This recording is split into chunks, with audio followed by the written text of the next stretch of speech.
সম্মানিত বিশেষ অতিথি গণমাধ্যম জনতা জনাব কাজী সিরাজুল ইসলাম, অধ্যক্ষ ফরিদুদ্দিন আহমেদ, পীরজাদা শেখ রুমানী, জামাত ইসলামীর কোটি ইউনিয়নের সংগ্রামী নেতৃবৃন্দ, উপজেলার সংগ্রামী নেতৃবৃন্দ, আমার পরম শ্রদ্ধেয় এলাকাবাসী, আপনাদের সকলকে আবারও আমি সালাম জানাচ্ছি। আসসালামু আলাইকুম ওয়া রাহমাতুল্লাহ।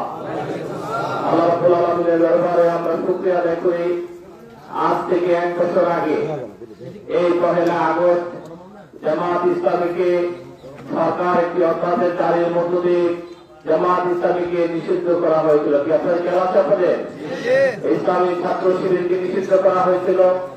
আমাদের অপরাধ ছিল আমরা এদেশের মানুষের মুক্তির জন্য, বৈষম্যহীন একটি সমাজ গড়ার জন্য, ছাত্রদের সমস্যা সমাধানে যে আন্দোলন গড়ে উঠেছিল সে আন্দোলনে আমরা ছাত্রদেরকে সহযোগিতা করেছি। আমাদেরকে অপরাধ হিসেবে বলা হয়েছে। এদেশের মানুষের যে মুক্তি আন্দোলন, সব মুক্তি আন্দোলনে নাকি আমরা ইন্ধন জুগিয়েছি। আমাদের সেখানে বলা হয়েছে আমাদের অপরাধ হল আমরা ছাত্র সমাজের সাথে মিলিত হয়ে সরকার উৎখাতের ষড়যন্ত্রে আমরা মেতে উঠেছি।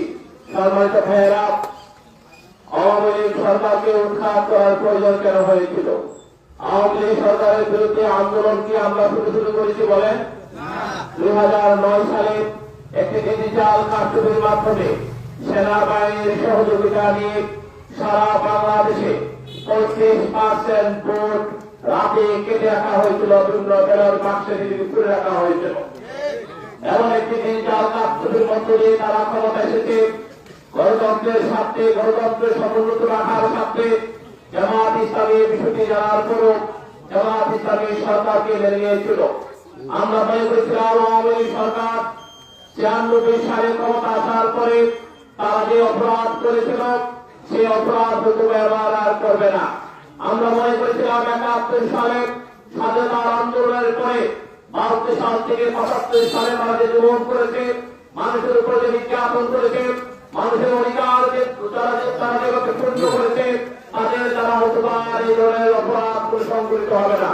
আমরা মনে করেছিলাম এই গণতান্ত্রিক ধারায় 5 বছর তারা ক্ষমতায় থাকবে, জনগণ না চাইলে তারা ক্ষমতা থেকে বিতাড়িত হবে, আবার জনতার সরকার সেখানে কায়েম হবে। কিন্তু আমরা দেখলাম আওয়ামী লীগ ক্ষমতা আসার পর প্রথমে তারা আমাদের প্রতিরক্ষা ব্যবস্থার উপর আঘাত করে, প্রথমে তারা সেখানে আমাদের পিলখানায় 2009 সালে আমাদের 57 জন সেনা অফিসারকে সেখানে নির্মম ভাবে ষড়যন্ত্রের মাধ্যমে তারা হত্যা করে। তারা দেখলো এদেশের স্বাধীনতার সার্বভৌমত্বের জন্য যে দলটি অতন্ত্র প্রহরীর ভূমিকা পালন করে, যে দলের হাজার হাজার লক্ষ লক্ষ নেতা কর্মীরা তাদের আমিরের কথায় জীবন দেওয়ার জন্য প্রস্তুত হয়ে যায়, যে দলের নেতা কর্মীরা তাদের আমিরকে তার প্রান্তীয় পরিবারের সদস্যের মতো মনে করে, আত্মার আত্মীয় মনে করে, সেই দলের কর্মীদেরকে যদি দমানো না যায়, সেই দলটিকে যদি ধ্বংস করে না যায়, তাহলে তাদের যে অভিলাষ আছে, তাদের যে ষড়যন্ত্র আছে, তারা দেশকে নিয়ে তারা যে ষড়যন্ত্র করেছে, এই নির্বাচন তাদের পক্ষে বাস্তবায়ন করা সম্ভব নয়। প্রথমে তারা দেশকে হিসাবে আপনারা জানেন টিপার ভোট বাদ দিয়ে আমাদের দেশে 14টি জেলাকে শুকিয়ে মারার পরিকল্পনা তারা প্রচার দিয়েছিল ভারতের পরিকল্পনায়। সেখানে আপনার সিলেটের টিপার মুখ যে বাদের যে এলাকাটা আছে সেখান থেকে শুরু করে ব্রাহ্মণবাড়িয়া, চাঁদপুর, কুমিল্লা এবং সিলেটের সবপুর বিভাগ জেলা এবং আমাদের কিশোরগঞ্জ ময়মনসিংহ শহর এলাকাটা সেখানে মরুভূমি করে আমাদের পানি দিয়ে আবার করে আমাদেরকে সেখানে ধ্বংস করা তারা পরিকল্পনা করে। জামাত ইসলামের পক্ষ থেকে প্রতিবাদ করায় আপনারা জানেন 2010 সালের মে মাসে জামাত ইসলামের টিপামুখ বাদের প্রতিবাদে সারা দেশে জেলা বিভাগ ভিত্তিক সমাবেশ করার পর পল্টন ময়দানে 10 মে তারা সমাবেশের ডাক দিয়েছিল। ওই সমাবেশ সেদিন জামাত ইসলামীকে করতে দেওয়া হয় নাই। এর আগের দিন 144 ধারা জারি করা হয়েছিল। আমি তখন ইসলামী ছাত্র শিবিরের কেন্দ্রীয় প্রধান সম্পাদক ছিলাম। জামাতের অফিসে আমরা শৃঙ্খলার বৈঠক করে যখন আমি আমার বাসায় গিয়েছিলাম, সেখানে বাসায় ড্র করে আমি সহ 56 জনকে সেদিন গ্রেপ্তার করা হয়েছিল। আমাকে সেদিন 4 মাস সেখানে ঢাকা নাজিরউদ্দিন রোডের কারাগারে সেদিন আমরা ছিলাম 56 জন। আমাদেরকে মানবতার জীবনযাপন আমাদেরকে করতে হয়েছে। এবং সেদিন জামাত ইসলামীকে জনসভা করতে দেওয়া হয় নাই, টিপার মুখের বাজারের প্রতিবাদের কথা বলতে দেওয়া নাই, টিপার মুখ বাজার আন্দোলনে সম্পৃক্ত থাকার কারণে বিএনপি নেতা বিএনপি সাংগঠনিক সম্পাদক ইলিয়াস আলীকে বাংলাদেশের গুরুত্বপূর্ণ একটি হোটেল থেকে তাকে ধরে নিয়ে আজ পর্যন্ত তার লাশ খুঁজে পাওয়া যায় নাই।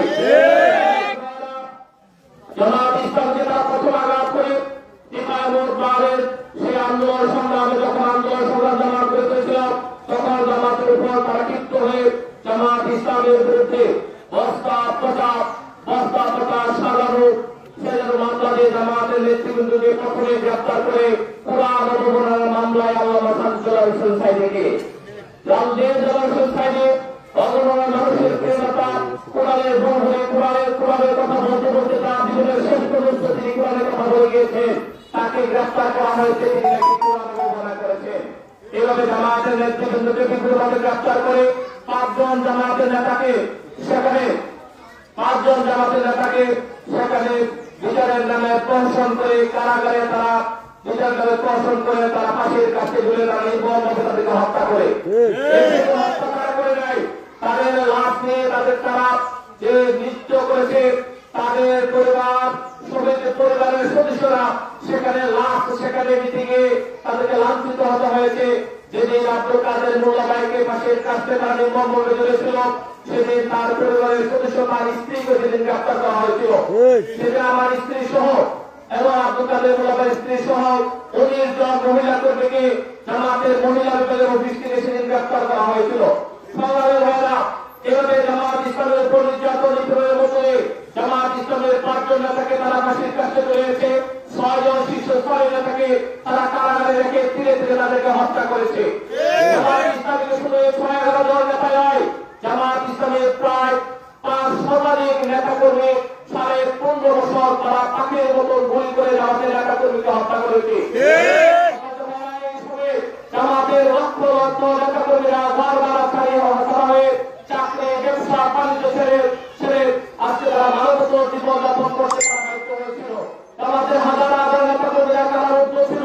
জামাতের নেতা কর্মীরা সেখানে মসজিদে যখন নামাজ পড়তে যেত সেখান থেকে ধরে নিয়ে তাদেরকে জঙ্গি মামলায় তাদেরকে আটকে রাখা হতো। জামাতের কর্মীদের সাথে সবসময় কোরআন থাকে।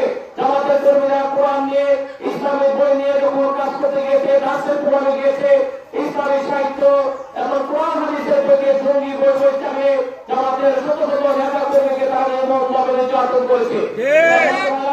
এই নির্যাতন নিপীড়নের শুধু জামাতের উপর থাকে নাই, এই নির্মম নির্যাতন আরো পাতায় 5 মে ঘটনা আপনারা জানেন। রাতের আধারে শত শত লক্ষ লক্ষ আলেম ওলামা ঘুমন্ত আলেম ওলামার উপর সেদিন নির্বিচারে হামলা করে শত শত আলেমকে সেদিন তারা নির্বিচারে হত্যা করেছিল।